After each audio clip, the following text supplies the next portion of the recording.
On a quand même pas mal de choses à se dire aujourd'hui à Clermont-Ferrand, comme aujourd'hui partout en France, où la CGT a réussi à construire partout des mobilisations, des rassemblements et des manifestations.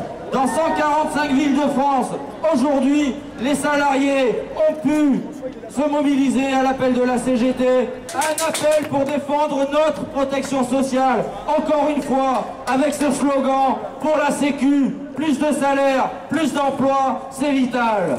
À Clermont-Ferrand, aujourd'hui, les syndicats CGT se sont lancés avec les salariés dans de nombreuses actions ces derniers jours et sur la matinée.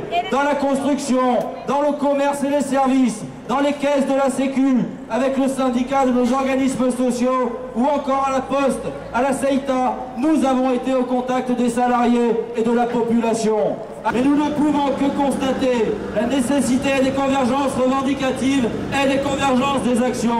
Depuis des mois, depuis des années, les emplois sont détruits, les services publics sont démantelés pour mieux être livrés au marché. Depuis des années, les conditions de vie personnelle et au travail se dégradent de génération en génération.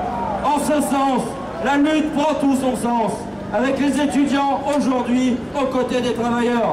Si nous constatons que l'illusionnisme de gauche a fonctionné dans les esprits d'une partie de nos collègues, dans l'esprit d'une partie des salariés de toutes catégories, et même parfois dans nos rangs, nous sommes toujours là, motivés, combatifs et déterminés à imposer d'autres solutions pour sortir de la crise. À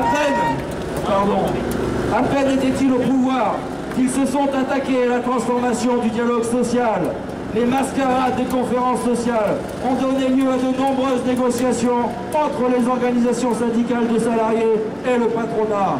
Nous avons déjà annoncé que toutes ces négociations débutaient toujours sur la base des revendications et des textes du MEDEF. Aujourd'hui, nous ne pouvons que confirmer que cette coche-là, on n'en veut pas. Le changement promis et annoncé se révèle être en réalité un simple changement de tête. Et aujourd'hui, et l'opinion publique l'atteste, Hollande fait pire que ses prédécesseurs. Pire, il recule face aux sirènes des pollueurs, des intégristes de tous bords, qui ne prônent que les discriminations et les divisions. Les homophobes, les sexistes, les racistes prennent de la place, organisent des manifestations à grand soutien des masses médias acquis à la cause néolibérale et dirigés par le pire de la classe dominante. Nous avions encore une fois raison. Les cadeaux au patronat se sont multipliés. Mais ce sont des irresponsables, comme des gosses qui n'en ont jamais assez.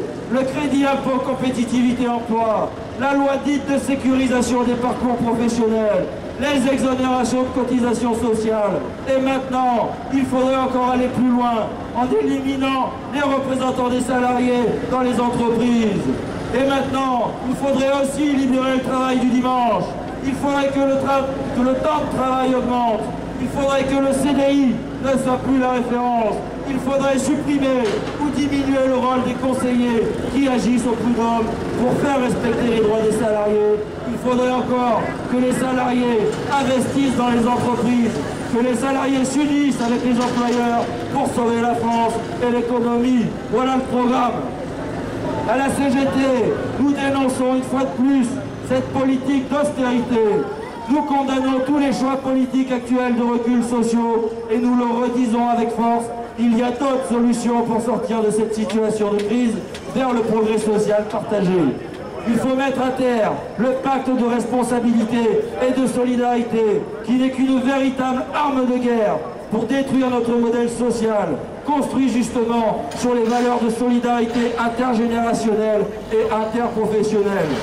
N'oublions pas qu'en ces temps de crise, les actionnaires n'ont jamais été aussi bien contentés. L'explosion des dividendes versés est proportionnelle à la paupérisation engendrée. Sur le premier trimestre 2014, c'est une augmentation de 30% des dividendes reversés pour les actionnaires des entreprises cotées en bourse. Encore une fois, c'est sûr, la crise, ça sert à faire de bonnes affaires.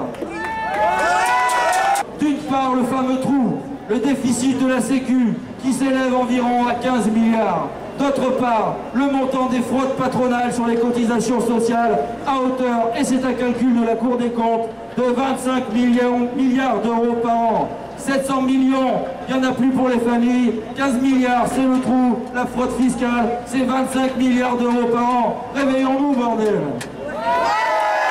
Alors quand on nous parle d'une dette, de notre dette, n'oublions pas que les 2000 milliards de dettes sont là pour faire peur et éviter toute réaction.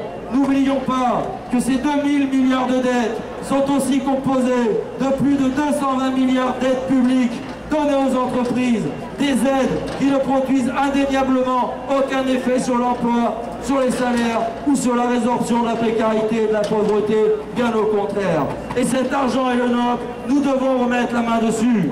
Pour finir, l'Union départementale en appelle à chacun d'entre vous, en activité, privé d'emploi ou en retraite. Nous en appelons aussi à la jeunesse, mobilisée aujourd'hui pour entraîner chaque jour plus de monde dans cette résistance.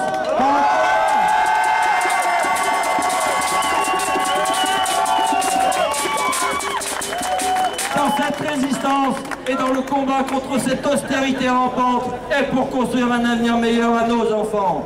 Il est indispensable aussi, autrement qu'aujourd'hui, que les salariés entrent dans l'action plus largement que nos corps militants. Par la syndicalisation, par le vote CGT dans les entreprises, par l'intensification de notre vie syndicale et militante, par la lecture, par la compréhension de nos arguments pour mieux pouvoir les expliquer, par la mobilisation au quotidien. Ne lâchez rien. Merci.